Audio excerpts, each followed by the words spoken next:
Aloha, guys. Just want to jump right into it, and anybody that's here, it'd be great if you said hello. Any questions you might have, go in the chat. If you're watching on Facebook, I'm presuming that it's playing on Facebook. But again, I'm not the most talented when it comes to technology. So any comments you have, put in the chat. Any questions you have, put in the Q&A. And I'm not going to take up too much more time and just kind of get right into it. So again, mahalo and aloha. And let's get right down to it. I want to begin by making you aware of a theme I want to bring into the consciousness as we explore the unconscious. So think about it. When you change the way you look at things you look at start to change. That goes for NLP too. So thinking about it, what is mastery anyway? See, mastery is an intelligence that it's not taught in schools nor analyzed by professors. All of us at some point have experienced that. It often comes to us in a period of tension, facing a deadline, the urgent need to solve some problem, a crisis of sorts. And, it could be at a time when you're really focusing on a project, those times when we surprise ourselves and achieve more than we believe we're capable of under normal circumstances.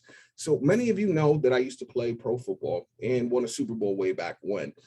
So we can agree that to make it to the NFL and win the Super Bowl, you imagine it takes a certain level of mastery to accomplish this kind of success. I mean, not many people have this experience, so I feel really blessed having had the opportunity to win the Super Bowl. It's really funny though. People say things to me like, I've always wondered, how would that feel to win the Super Bowl? I bet that feels spectacular. What most people don't realize is that winning the Super Bowl, it's a feeling that you already know deep down, a feeling that you felt before that you're intimately familiar with. I mean, just think back. We all have memories, right? So just think of those memories in the past that gave you those butterflies. That feeling of excitement in your stomach, the sensations, the moments that made your pulse race, your breath shallow, you hear your heart beating in your ears. You see those things now. The moments from back then that took you to levels of pleasure, fulfillment, and satisfaction that felt so right. It almost feels wrong. You know exactly what I mean. It's the kind of memory that you can't stop thinking about. It's just spinning around and around like a vinyl record in your mind, obsessing. You try to stop thinking about this and recalling it again and again, obsessing. You obsess about it because it feels so good. You just want to feel this way all the time, forever. Now, if you can envision a memory just like this, congratulations, you know exactly what it feels like to win the Super Bowl. So for NLP practitioners, we each have a vision of our specific desired result, whether that be in your career, our family, our relationships, or just in our personal development. That's what I call your Super Bowl result, that Super Bowl sensation. What would give you that? I imagine feeling that vibration in my life, and mastering NLP is how I won the Super Bowl. And it's how each of us has the ability to bring that sensation into our lives by learning to master NLP. Now, this webinar is on the basic instructions of mastering NLP. It's deeper than just me giving you a bunch of techniques and scripts, language patterns. You don't need that from me. You're already an NLP practitioner, right? So this is about getting to a level of competence and mastery using NLP, MER, hypnosis, and Huna, so that these amazing tools and insight can add true value to your life. Whether you use NLP coaching others to enhance the result you're getting in your career financially, or you're simply just working on yourself. There's so many levels to what you could do with this stuff. It's easier to illustrate what I mean through telling you about my own journey and where my path using NLP ultimately led me to professionally. Now, I often have practitioners reach out to me curious about going deeper into their learnings, mastering NLP. One of the major aspects of NLP that I coach practitioners on when we work together is on mastering storytelling. I mean, just imagine if you were as good at telling stories as, say, Dr. Matt. I'm sure you'd agree, Dr. Matt is an example of someone who's mastered storytelling, yes? Using metaphors, telling stories effectively makes the learning process of mastering NLP easier, faster, more natural. Telling compelling stories effectively in your communication can really shorten the learning curve for those that are looking to influence or positively impact in the moment. Think about talking to your real estate teams, your kids, your spouses, and for coaches, your clients. So I'm going to get deep down to it right now with respect to your time this evening. So here's my NLP story. Let's begin. Now, I mean, we all have something that led us to find NLP in the first place. So this is my story. I'll go deeper now. Thinking back on the journey, it all began when I was about 7 years old. I'm originally from Pittsburgh, Pennsylvania. Back when I was growing up in the early years in a stressful household, parents always fighting, a lot of violence. For me, sports was my peace. Just something for me, the one thing I truly loved to do back there. Because when I was playing sports, this was the one place that felt good. I felt good about myself. Like I was actually a valued member of the group. I wasn't getting that at home, but here I'm a leader on this team.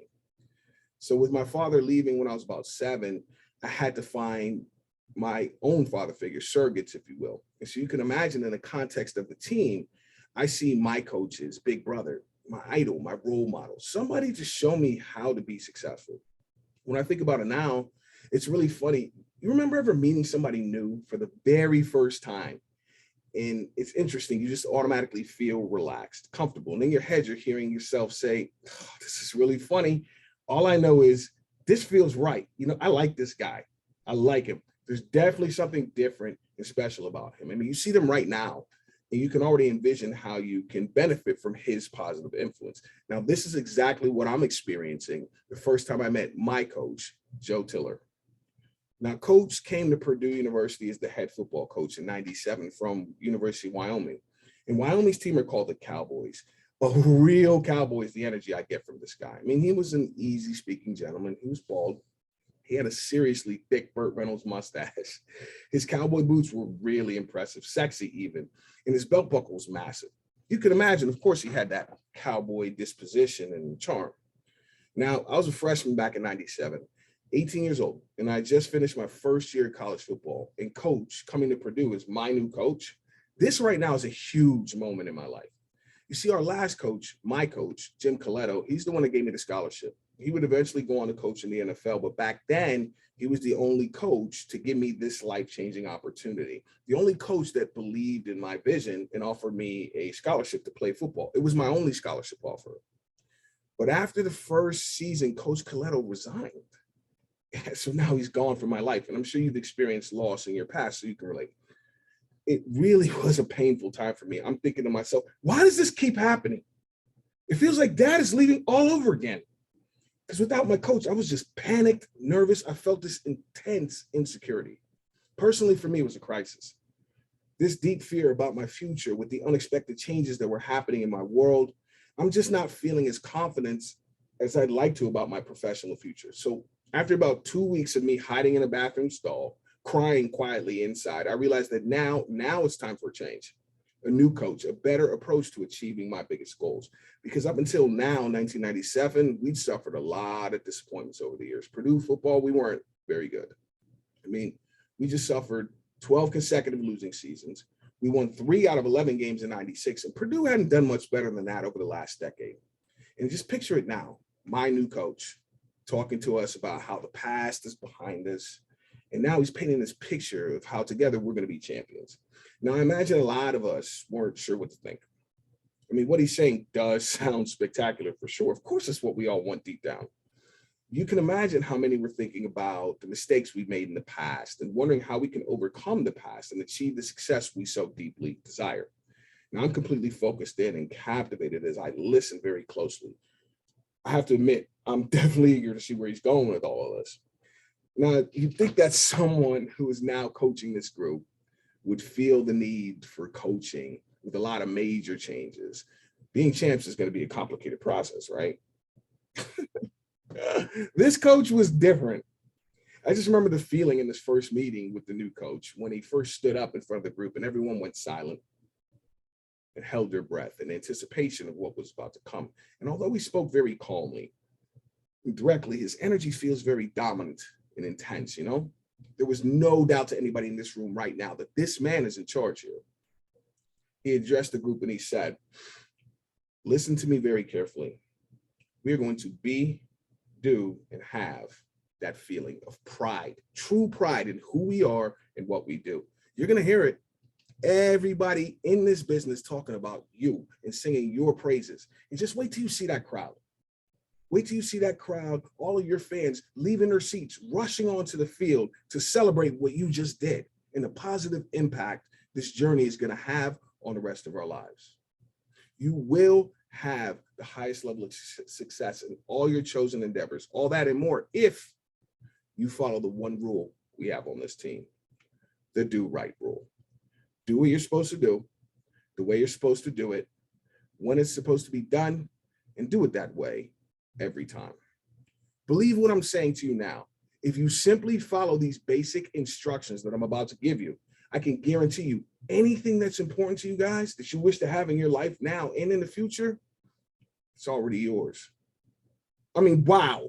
How could I not feel inspired and motivated after hearing something like this? I mean, he definitely has my full attention now. And just as I was completely drawn in by this all of a sudden familiar stranger, he went in a completely crazy direction and started talking about the Wizard of Oz. I'm dead serious. Now, everybody's seen the Wizard of Oz before, right? You know, Alicia and I, we moved to Kansas City a little over 4 years ago, and I've actually met people here in Kansas who've never seen the Wizard of Oz. But I don't have any weirdos like that here today, so I digress. So Coach is telling us the story that we've already heard. Thinking about it now is kind of mind-blowing. I just realized I never thought of it like this before. I'm seeing it all differently now. So Coach is telling us, Dorothy's in a crisis. All of a sudden, everything's in vivid color. She's surrounded by all these little people. What is that about? And who is this lady? Why does she look, why does she look like that? That breath and the attitude is not working for me. What is she yelling about? These shoes? Where do these shoes come from? You know what? This is crazy. I just want to go home. I just want to go home. I don't want any more parts of this. Now, believing that she didn't have the ability to get herself her desired result, all she wanted to do was turn this desperate looking situation into what she truly desired to do, which was go home. Believing she didn't have what it takes, she started asking everybody else, what should I do? Where should I go? Who can save me? Oh, I know. Follow Yellow Brick Road. Go see the wizard. If there's anybody out here who has what you need, this is the guy. If there's anybody who can help you get exactly what you want, I promise you he can do it. And so she's thinking, well, I can't. So this is advice I just have to follow. And so she heads down the Yellow Brick Road. Now, you guys remember on that trip, she met 3 characters, right? One of them didn't think he was smart enough. One didn't think he was tough enough or has the heart. And the other one didn't think he had the courage. So with this thinking, they all head down the Yellow Brick Road, overcoming obstacle after obstacle to get to what they believe is the solution, the wizard, only to find out what? There's no wizard. Dorothy, if you want this result, you're going to have to take the necessary action to make it happen. You're just going to have to take some action and do what you got to do. And so you can imagine she's thinking to herself, why does this have to feel like this? Why is this so hard? Am I trapped in the situation forever? And then Coach paused for what felt like an eternity. And he said, you're in Dorothy's shoes. What are you going to do about it? Now, you already remember how the story goes. Dorothy had the power the whole time. She could have gotten the result she desired, but for some reason, she believed she couldn't. That reminds me of a conversation I was having with a practitioner that reached out to me recently about the upcoming NLP integration masterclass. It's later this month. But we connected on Zoom, to build rapport, and he's telling me his story. Right now, he's illustrating to me how he's been a master practitioner of NLP, MER hypnosis, a few levels of Huna. He found NLP back in, I think, 2018 or 19, after his positive experience in the ballroom with, Dr. Matt and the lovely folks at Empowerment Inc. He experienced several aha moments in the trainings. So he told me how he could feel it in his gut. This was his path, how he intended to go deeper into these learnings and sees himself becoming a rock star 6-figure coach, helping entrepreneurs become empowered in their lives and businesses. Now, this all sounded great to me. I imagine you can relate to this practitioner. He's a lot like me. I told him about my journey, which I'm telling you guys now, and how I discovered NLP. And his story sounded a lot like me, so much like me. I felt curious about why the two of us are connecting right now. On the surface, he appeared to have it all figured out. So I asked him, what's up? Long story short, he began to explain how even though he's dedicated to his path, he feels that if he may be suffering from imposter syndrome. You guys, I'm sure, know what that is. It's a new term to me.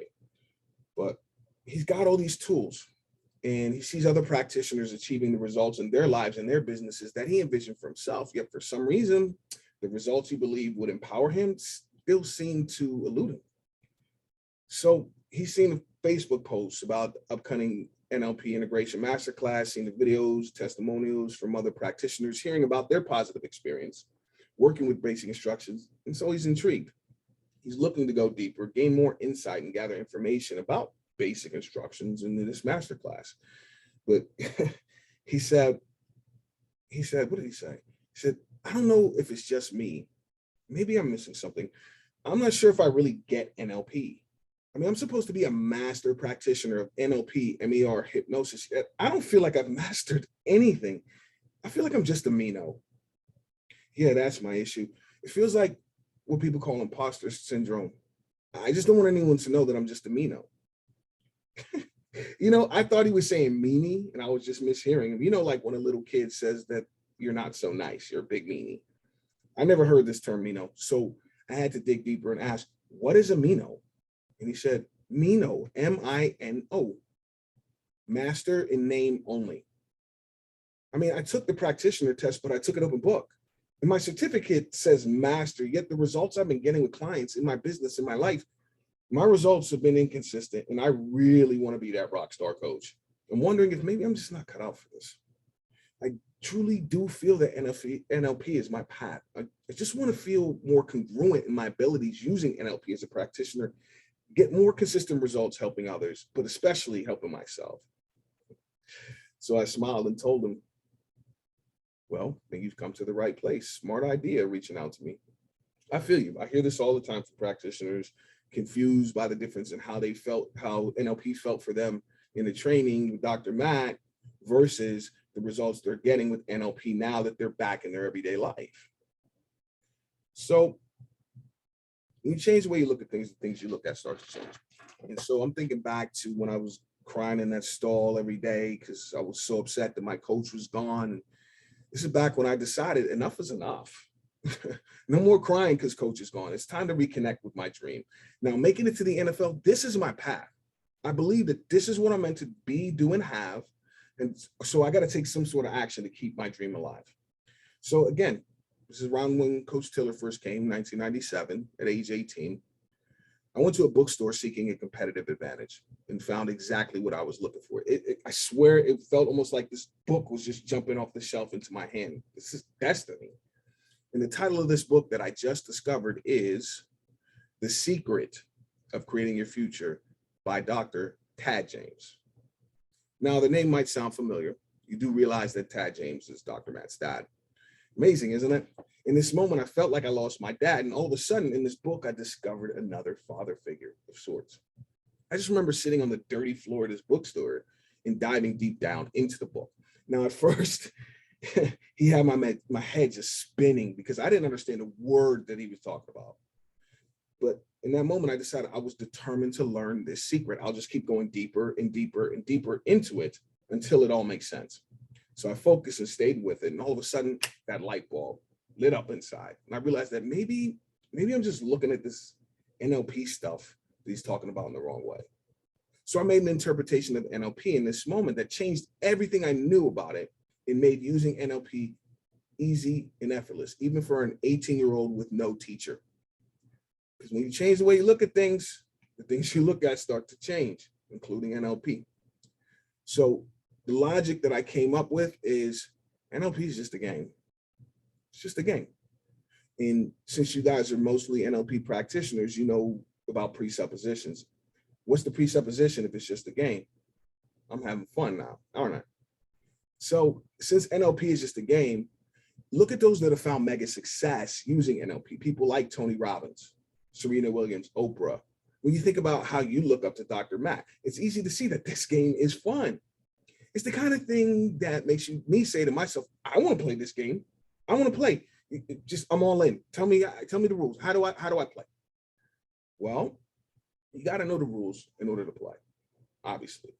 If you don't know the do's and don'ts, the game's not really that fun. I mean, it can appear to be too complicated or mind-numbingly boring. I mean, just think about any time in the past when you were watching a sport and didn't know the rules or why anyone was doing anything. I mean, you got to know the rules or it's tough to enjoy this game of NLP. So what I want you to do is go back in your mind, think back to day one of practitioner training, the foundational aspects, the 4 themes, the 15 presuppositions, rapport building. These aspects are the ones that make mastering NLP easier. Most of the rules of this game we learned on days 1 and 2 of practitioner level training. Some we had to be patient and wait until day 4 of practitioner training, but I'll get into that in just a second. Now, I gotta be honest, recalling when I first discovered NLP back in college, I began applying it in all areas of my life as a college student. I used NLP to enhance my athletic performance. I think that worked out. I used NLP academically to focus when learning, using anchoring to put myself into the best state and mindset going into a big exam or a big game. I used language skills to better communicate with my professors, build rapport with other students on group projects. I even used it to keep myself in a positive mindset when I was injured my junior season and they said I was going to miss the whole year. I mean, I was completely heartbroken. And NLP turned my attitude around and it enabled me to heal faster. And I returned for the second half of the season. One area that I found major success back in college using NLP was socializing. Recognize the social dynamics of college life. There's no need for me to sugarcoat it for you guys. I mean, we're all adults here. I use NLP rapport building skills, language skills to get girls. I mean, how do you think I got Alicia? I mean, I can feel the energy of you guys and hearing you laughing. It's okay. Stay with me. It's not what you think. Chunk up and go deeper. Think about it. At age 18, 19, 20, getting more action was one of my desired results. So you can relate, I'm sure. For me, it was from applying NLP in this context that led me to approach what we're talking about in this webinar, mastering NLP. I mean, the way I found the most success back then using NLP is I imagined it to just be a game. Approaching it as a game presupposes that it's fun, which puts me, like if I'm in a breakthrough session and I look at this as a game, of course, I'm not going to tell the client, but it puts me in a positive vibration and it keeps me in a calm place, which makes it easier to help them. So I just remember thinking to myself back then when I was using it in college, it's like, if I'm not having fun using these tools, I mean, think about it then. What was the point of learning NLP in the first place? So when you think about mastering the game of NLP, storytelling is a significant strategy to help you envision a clear picture, deeper congruency of where you like to go with NLP skills and your level of mastery. Now, I love music. I love music. And I imagine each of us has a passion for music, right? Now, we're all different people. That means we all love sitting and enjoy listening to whatever feels good when it hits your eardrum, you know? We all love different eras, different genres. And at some level deep down, I'm sure you're like me and have a passion for the kind of music that you love. When I think about mastering NLP, this feels a lot like back when I first discovered my love for music, which then for me, I automatically recall when I first was really moved by music. Back when I first started my schooling, kindergarten, second grade, before middle school, I realized it was music class. It was music class. I mean, think about it. This class was like a treat. Remembering we only had the fun classes once a week, gym class, art class, music class. So, excuse me, forgive me for that, guys. But, I mean, learning in this class was so much more fun than the other classes I took back then. You know what I mean? And, not having a father around, I collected father figures. And I had a music teacher that I truly admired. I mean, this is back in 3rd or 4th grade. This teacher, Mr. Good. Now, he was also just always so happy and enthusiastic, so passionate about music. I mean, thinking back to when the school bell rang going into 4th period on Wednesday, I just felt those butterflies, excited to go to music class. I was always eager to find out what we're going to learn today from Mr. Good. I mean, I was fascinated with this guy. Like many music teachers, he could play a lot of different instruments, the guitar, the drums, and everybody's favorite back in grade school. Of course, he could play the recorder. And one of the things that was really, really fun was being able to play games like musical chairs. And yeah, that guy taught me to play the recorder. What's most impressive to me, though, was how he played the piano. Because as a kid, the piano seemed so complex to me.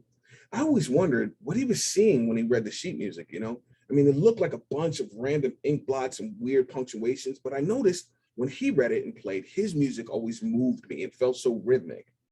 He seemed to effortlessly coordinate the tapping of his feet, and he always knew exactly which key to touch, whether the white one or the black key was the right one.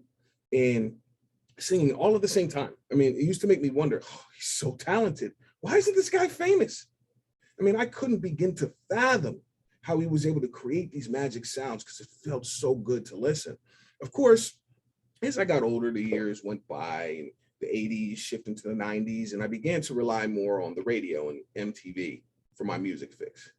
You guys remember back when MTV actually played music? Now is when I discovered musicians that were way better at playing the piano than Mr. Good. Now, this is what introduced me to rock stars like Freddie Mercury. You know, I learned about legends like Ray Charles. He could play the piano without being able to see. And eventually you run into prodigies like Alicia Keys. But back then, nobody could move me tickling those ivories more than the great Reginald Kenneth White. I love this guy. He's more commonly known as Sir Elton Hercules John. I don't know if you ever heard of him. Elton John. When you hear the name Elton John, when it comes to music, his name is synonymous with Hall of Fame. Elton John equals Hall of Fame, complex equivalence. I mean, he's in the Rock and Roll Hall of Fame. He's in the Songwriters Hall of Fame. He's got a star on the Hollywood Walk of Fame. And he was even made a knight by the Queen of England. Wow. That means he's not just Reggie or Elton anymore. We got to address this guy as Sir Elton. If you ever meet him, I'm reminding you now to address him as Sir, because that's a whole other level of respect right here. And I just really love music. I mean, I even took an elective in college at Purdue on classical music.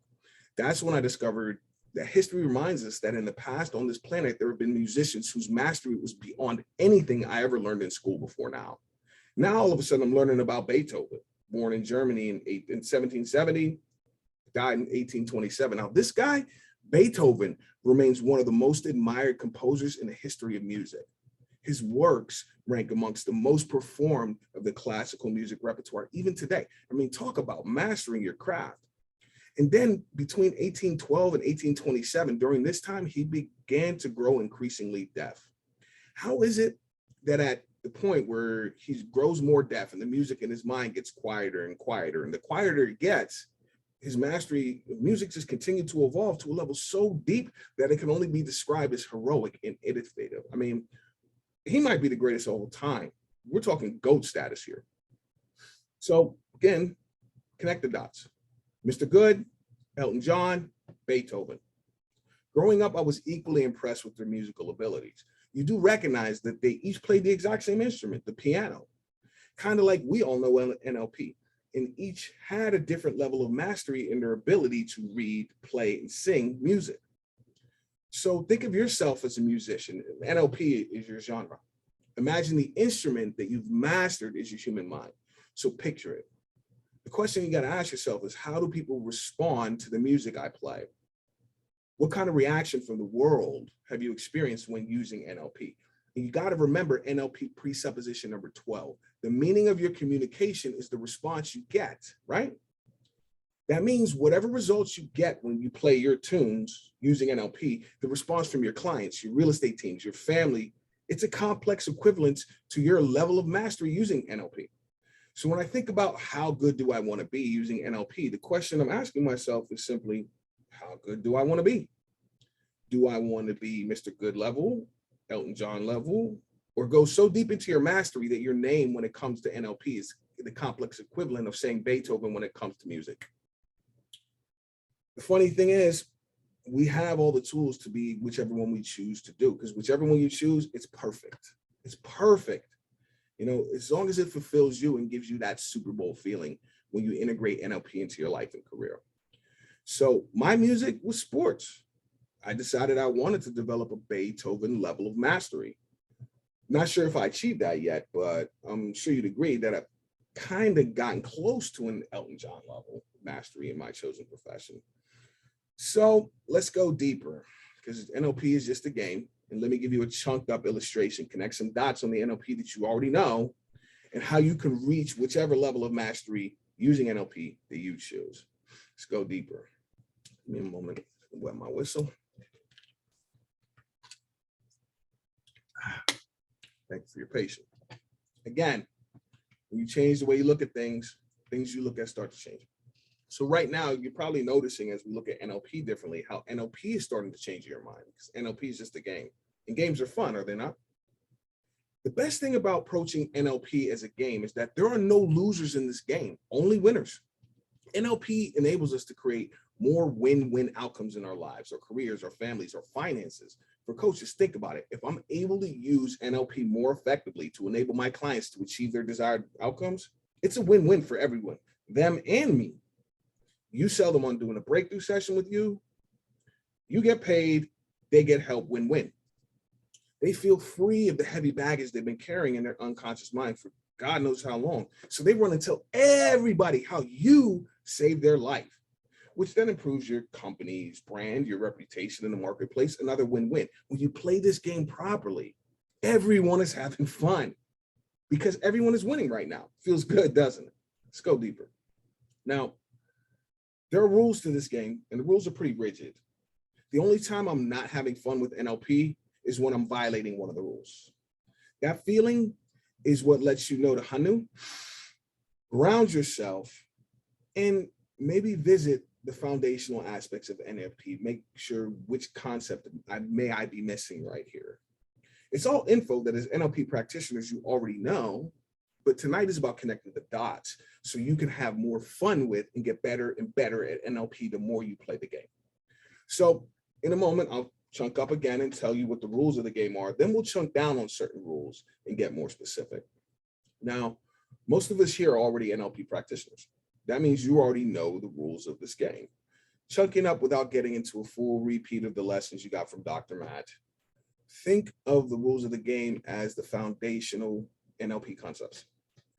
We're talking about things we learn on days 1 and 2 of prac, 4 themes, prime directives, 15 presuppositions, and the 4 requisites for empowerment and positive change, or what I like to call the 4 basic instructions. Remember that when you pull out the $100 bill, you probably didn't remember what that segment was about because it was actually about these 4 basic instructions. That's where I got it from. I didn't make it up. I got it from the same teacher you did.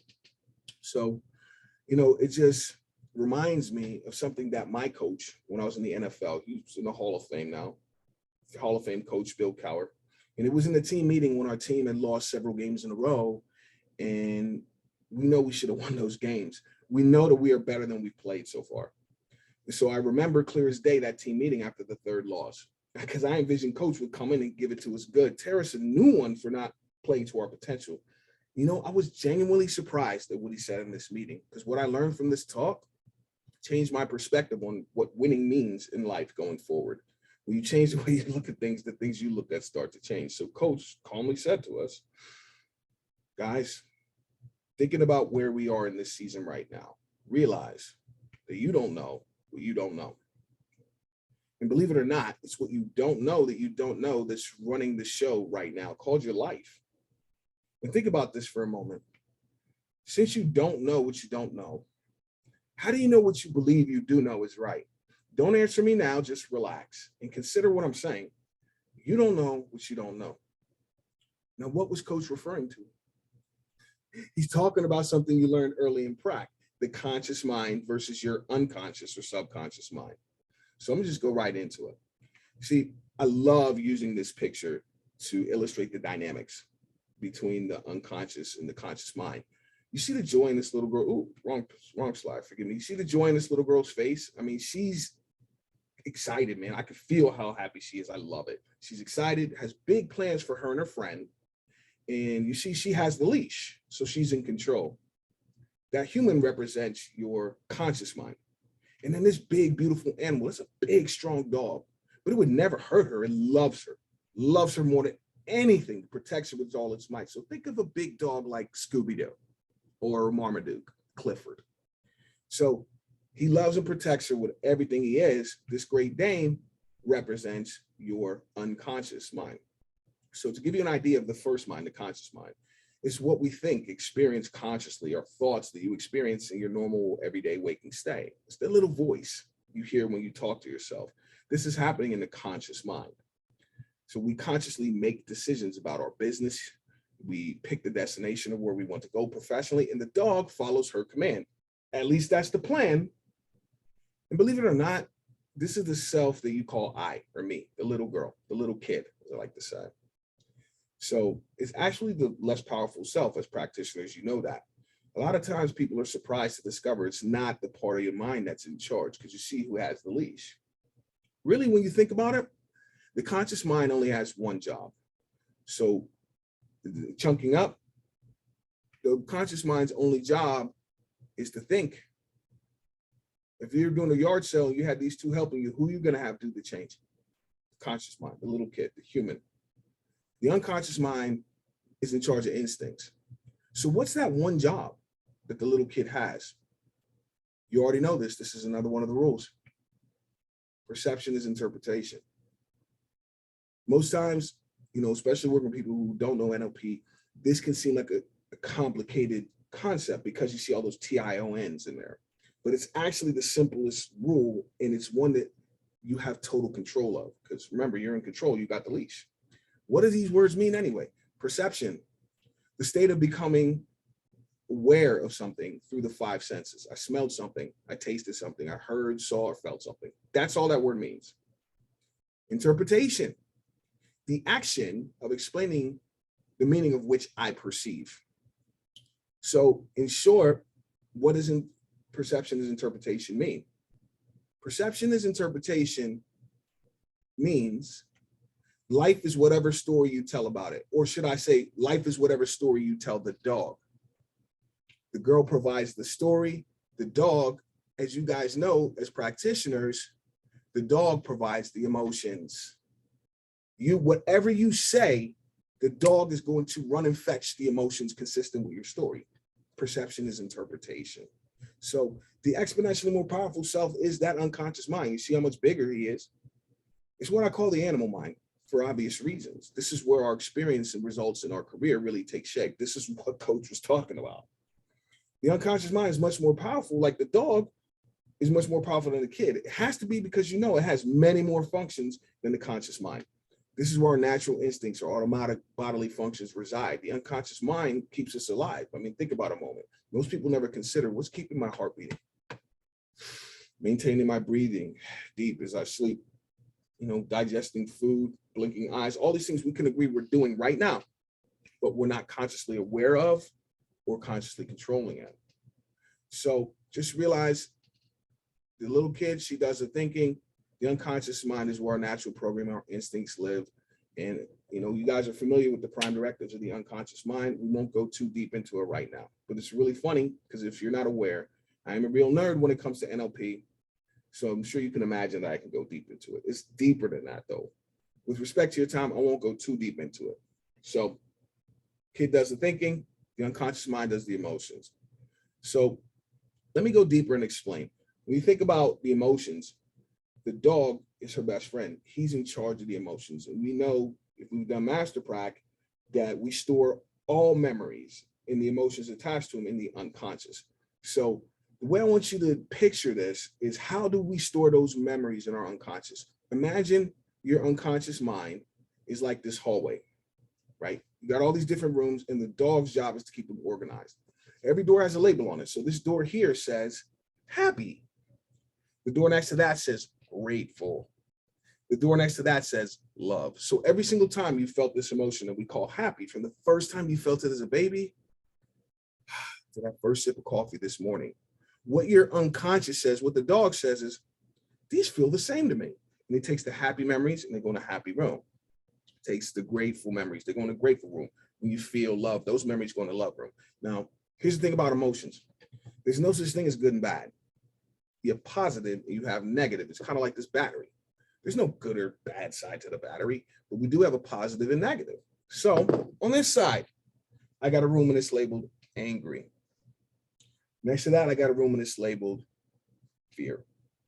I got a room next to that that's labeled guilt. So every single time in your entire life that you felt this emotion we call anger, from the first time somebody took your toy away to when that jerk cuts you off on the highway, dog looks at it and says, feels the same to me, and takes those angry memories and they go in the anger room. Fear memories go in the fear room. The guilt memories go in the guilt room. Here's the significance of what's in these rooms.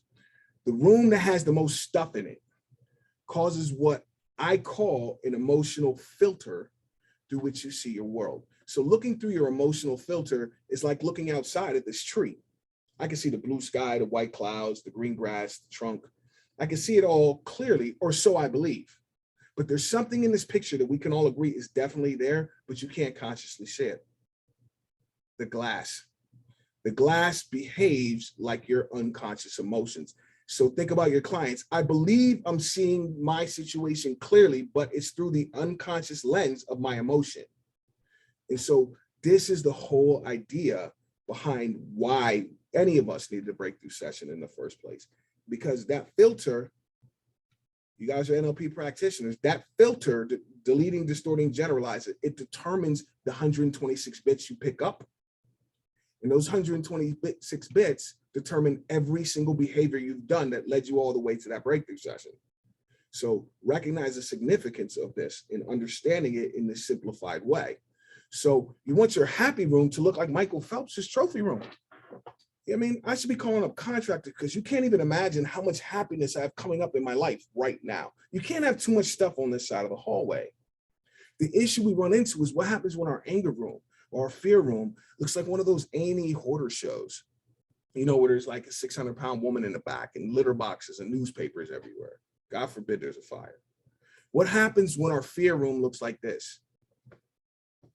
And you're not even conscious. This is what Coach Carl was talking about. Let's go deeper. So a lot of times people will say, well, how do I know that these negative thoughts that I'm having, how do I know it's not true?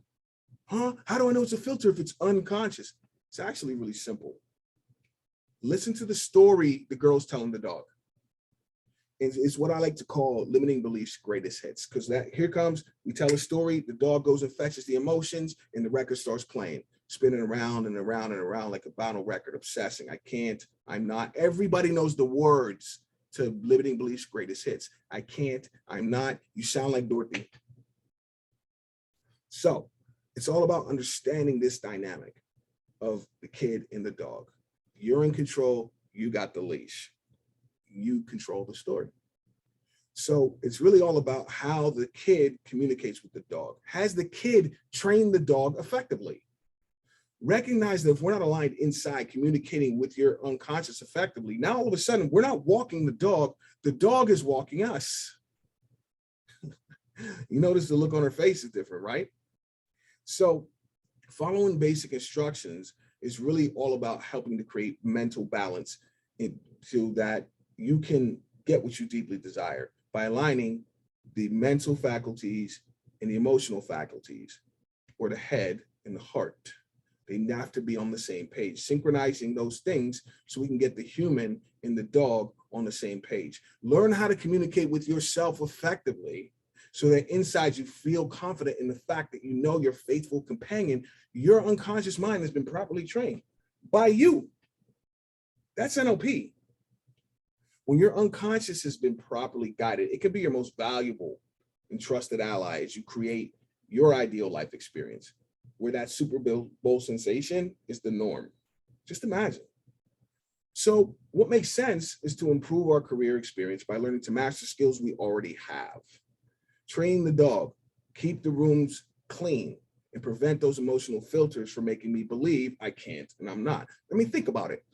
A lot of you guys have kids. And so kids that age have vivid imaginations, right? They make up all kinds of stories and games. I'm a princess. I'm an astronaut. I'm the president. I'm a business owner. You notice how they're all empowering. Kids only make up empowering stories. Could you imagine a kid that age, maybe 4 or 5, making up a story or a game where in the end she's the loser, she's a victim? Of course not. So when you hear it in your own head, I'm telling you now, on my mother's life, in my father's grave, it's not true. Because you wouldn't consciously choose it, right? So it cannot be true.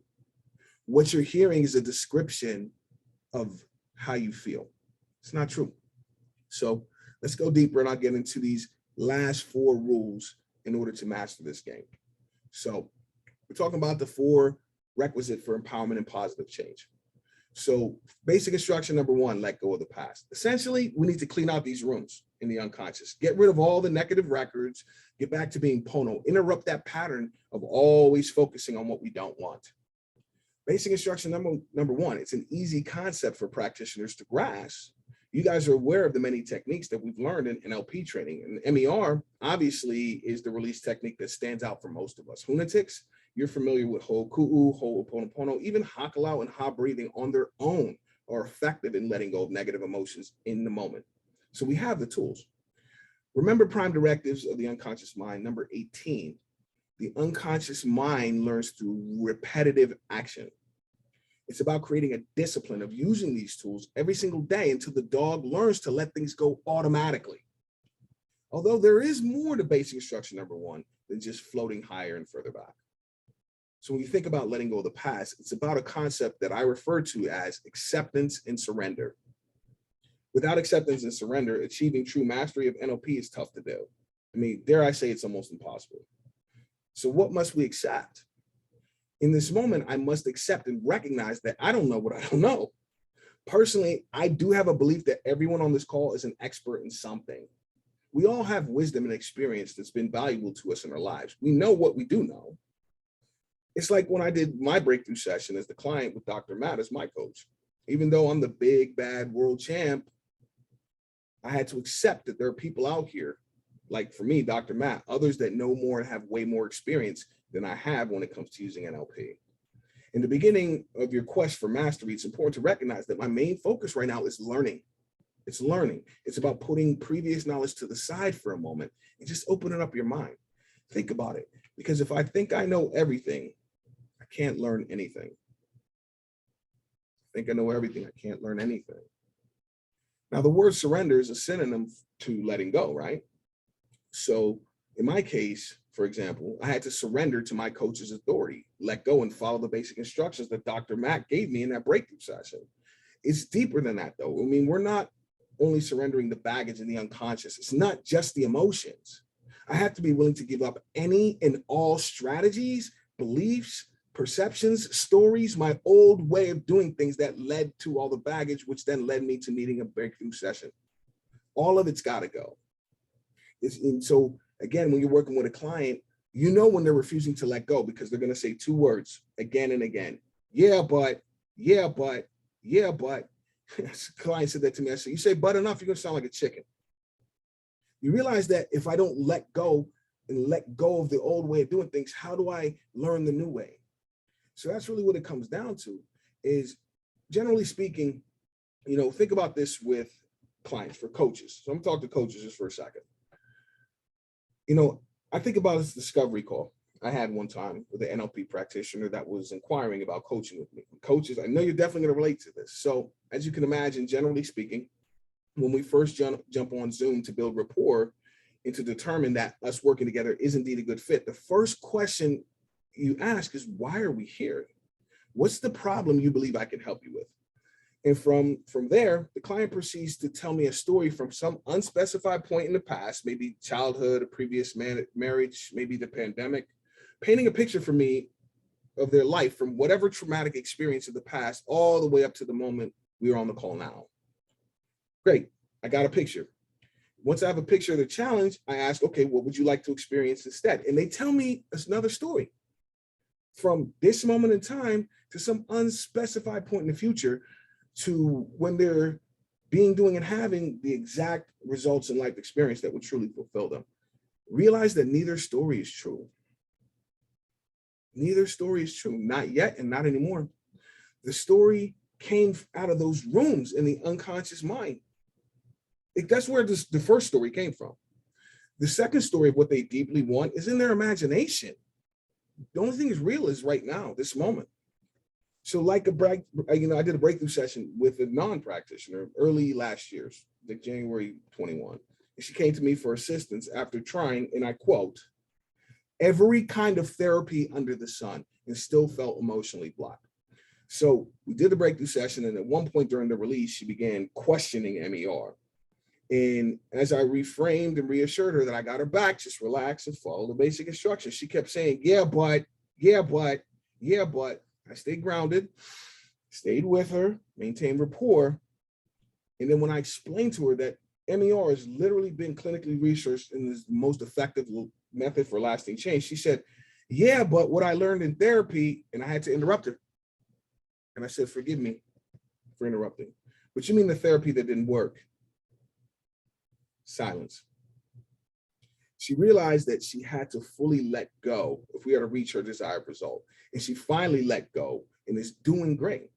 Recognize that whatever strategies, beliefs, perceptions, stories from the past, that's what had us feeling stuck in the need of a breakthrough session in the first place. If I don't surrender all of that, it's tough to learn a new way of being, doing, and having that will lead me to the vision I have for my perfect future. We have to surrender, fully let go of the past, remove my old operating system so I can retrain this dog, the unconscious mind, to master the new strategies and create my ideal future.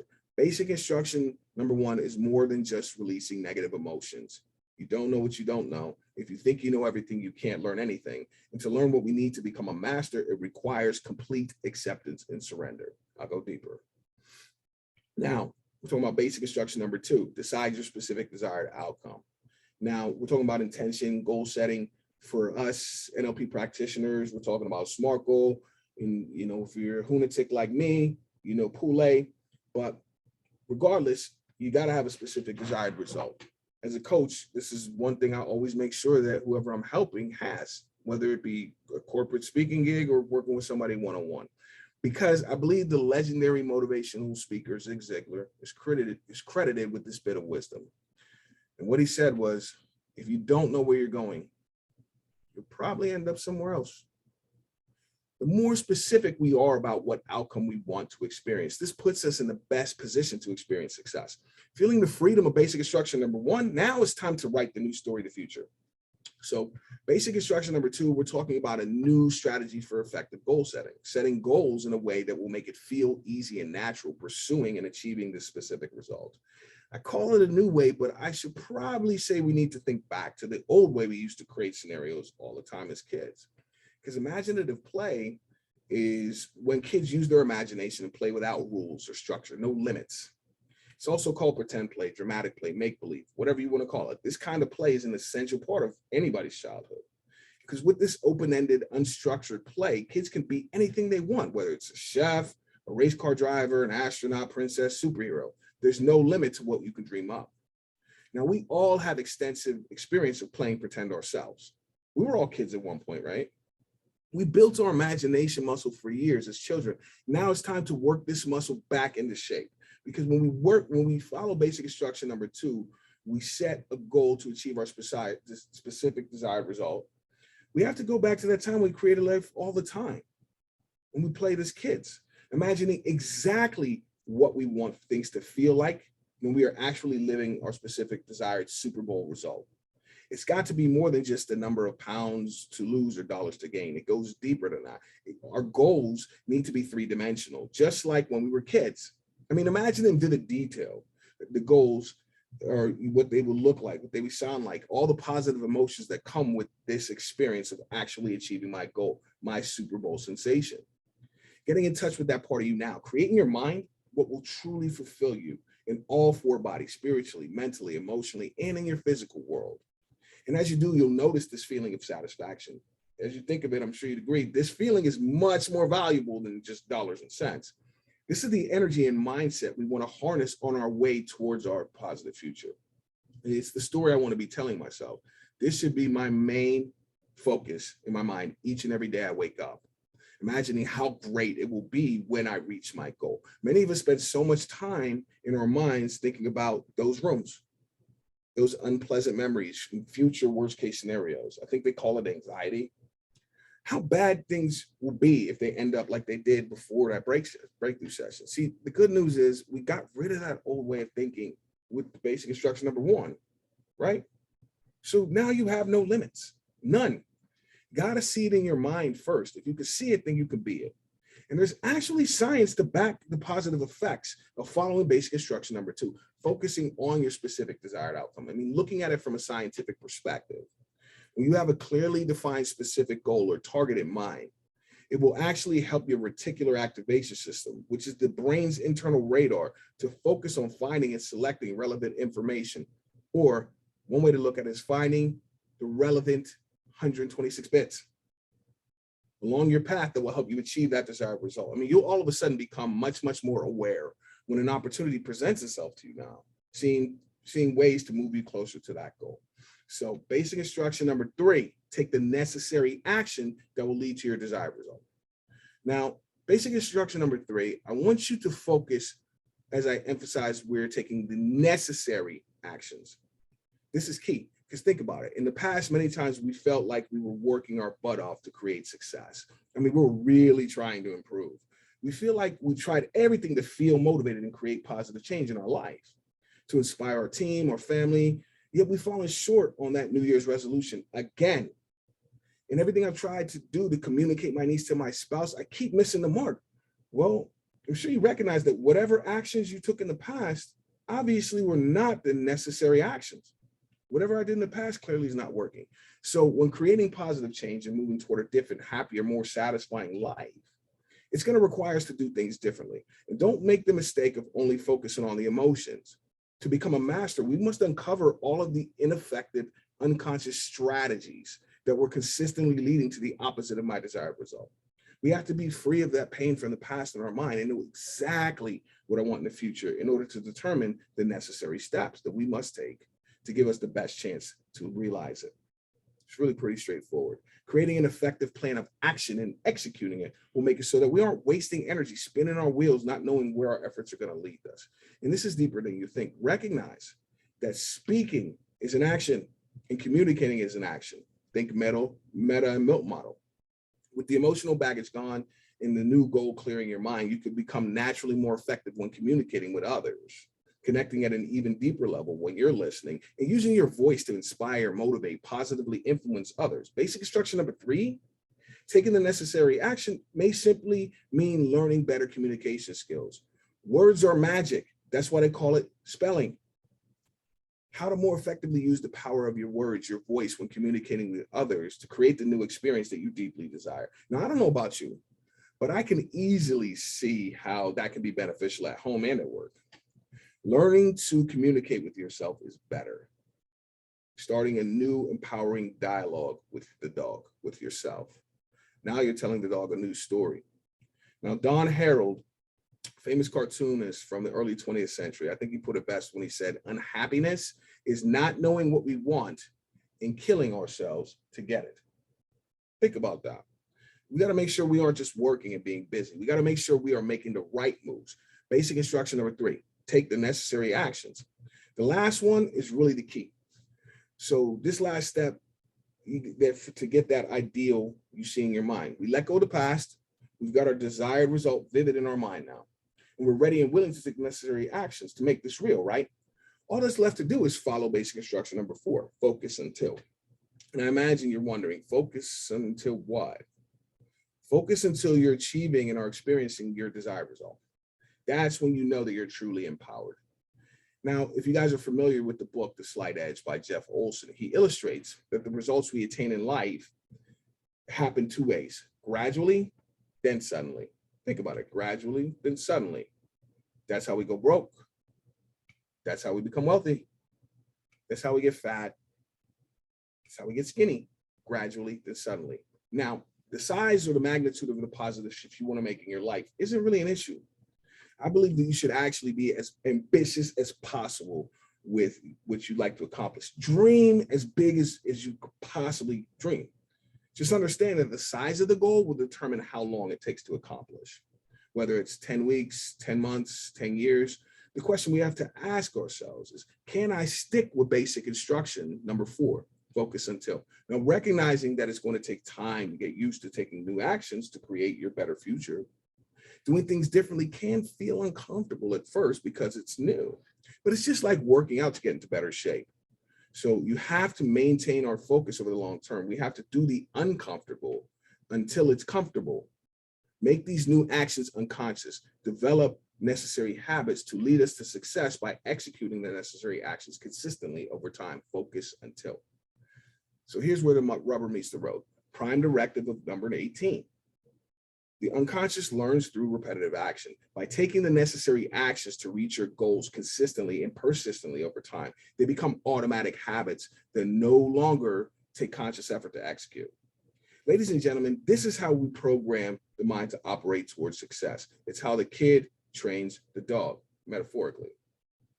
Consistent actions teaches the dog to consistently focus on what we want. Our actions are then towards what we want, and achieving our desired results consistently is the real definition of being empowered and of being a master. Recognize that we've been doing things the old way, with that old way of thinking for a very long time. A lot of us learned some techniques, but the thinking is still the same. So if you are indeed ready for a positive change, the good news is that it won't take near as long to establish a new Super Bowl level mindset and to live and enjoy the next chapter of your life or professional journey. To become a true master of NLP, basic instruction number 4, focus until, that's the key. To become a true master, we got to create habits, automatic programs in the mind of letting go of thoughts and feelings that aren't useful to achieve my goal automatically. Develop positive, empowering beliefs about who I am, what I'm capable of, and where my life is headed. Taking action to make my dreams a reality. Train the dog to behave this way. Do it so consistently that consistency, mastery becomes more than what you do. Now NLP is part of who I am. We have to stay focused on the goal each and every day. Express that focus through our daily actions, the habits we've cultivated that will lead us to that specific desired result easily and effortlessly. Now the kid is telling a dog a different story. I'm telling you, it's as good as guaranteed, gradually, then suddenly, if I faithfully adhere to basic instruction number 4, focus, focus, focus until.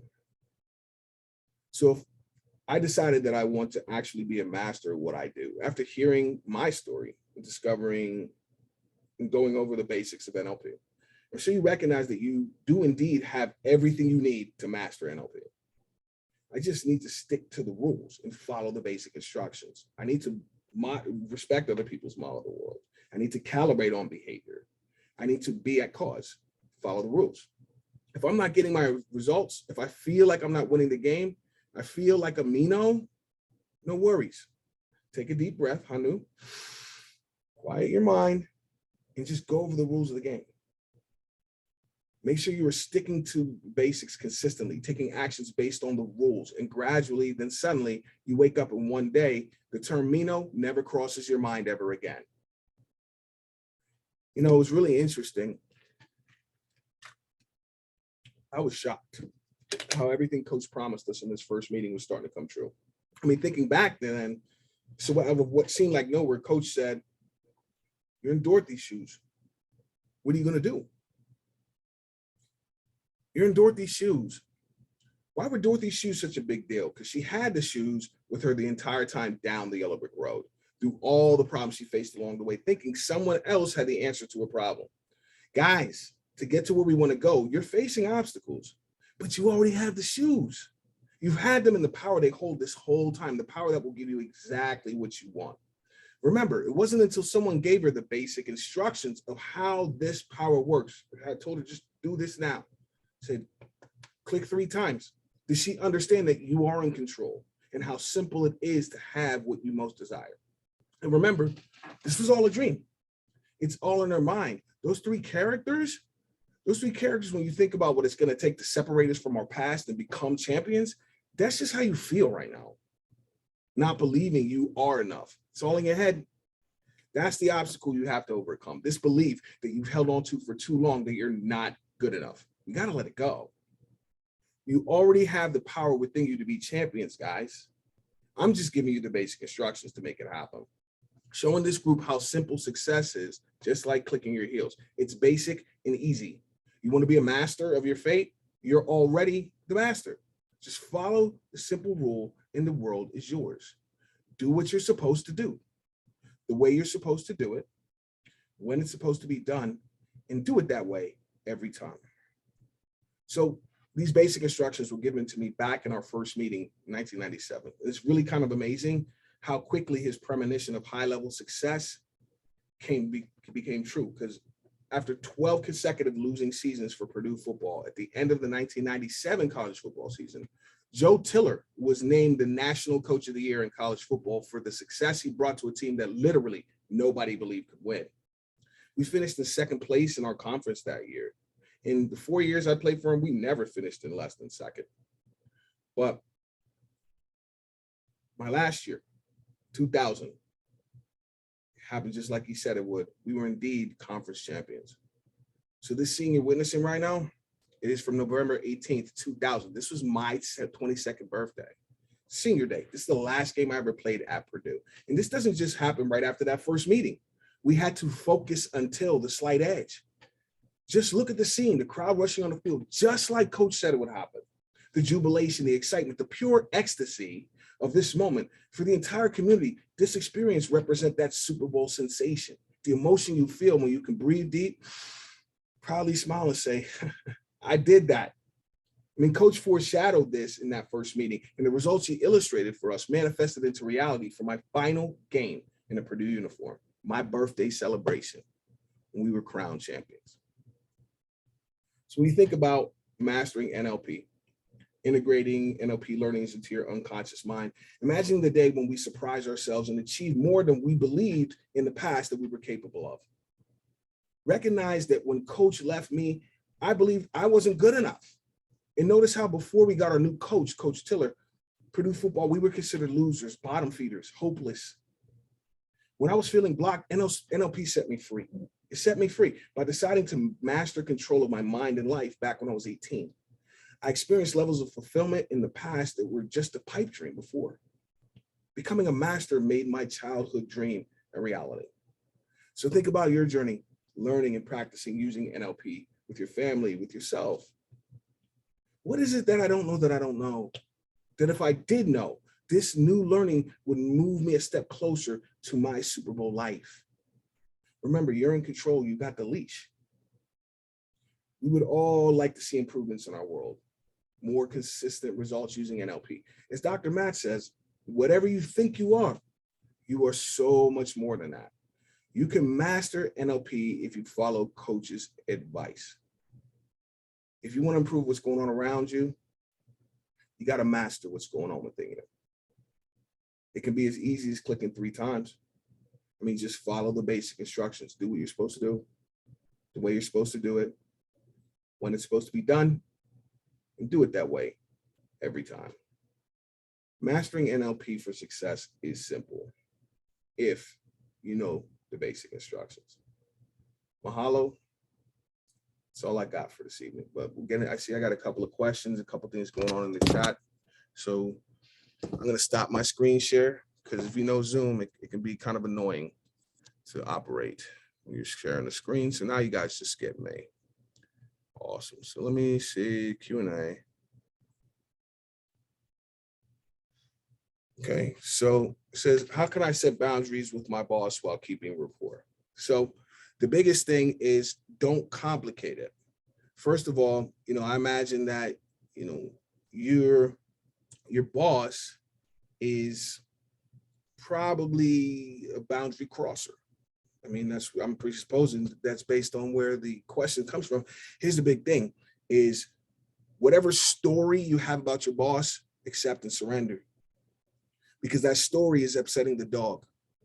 And that story is what makes that give me that negative feeling that makes it feel like I can't set boundaries. In the simplest terms, mirror and match physiology, mirror and match his language, keywords. I mean, don't complicate it too much, because when we complicate it too much, the dog starts barking. And when the dog's barking, the kid can't think. So the best thing to do is, number one, use your release techniques, Ho'oponopono, hold cool. If you're a Huna practitioner, even just using a resource anchor and is very good at alleviating any of that feeling. The second question I have here is somebody asked, are you currently taking one-on-one clients right now? I am right now. Just finished up with a number of people who I know are still on here. I appreciate you guys showing up. And if you're interested, Facebook Messenger, basicinstructions.com. That's the easiest way to find me. And basic instructions, I think, is pretty easy to remember. So if not, write it down. Basic instructions, make sure it's plural, because basic instructions aren't just those last 4. It's themes, presuppositions, requisite for empowerment and positive change. And You know what I mean? All of the foundational stuff. So that's all I have as far as questions. I imagine you guys, you know, those of you that stuck around to the end, I really appreciate it. Mahalo. And I'm looking forward to seeing you guys, whether it's at trainers training where I'll be evaluating in La Jolla, whether it's at Huna when Alicia and I will be down there assisting level 4A at Huna. And, just looking forward to, any feedback you guys can offer. I'm just giving you my 126 spits on NLP, and not right, not wrong, because I'm just like you. I don't know what I don't know either. And so I hope that you gain from my story in NLP, and just know that everything Dr. Matt is saying, all the crazy stories about people's results, happen to be one of them. And he's not lying. He's so serious. It is really that serious. So, John, yeah, I saw you yesterday, John, but I'm looking forward to seeing you in September, obviously. So I'm going to sign off here if we don't have any more questions. Aloha and mahalo to everyone that showed up. And now I'm going to go see Alicia and probably get smacked in the back of the head. But I did use those language patterns, and you did like me. So it's all good. Aloha. Hui ho.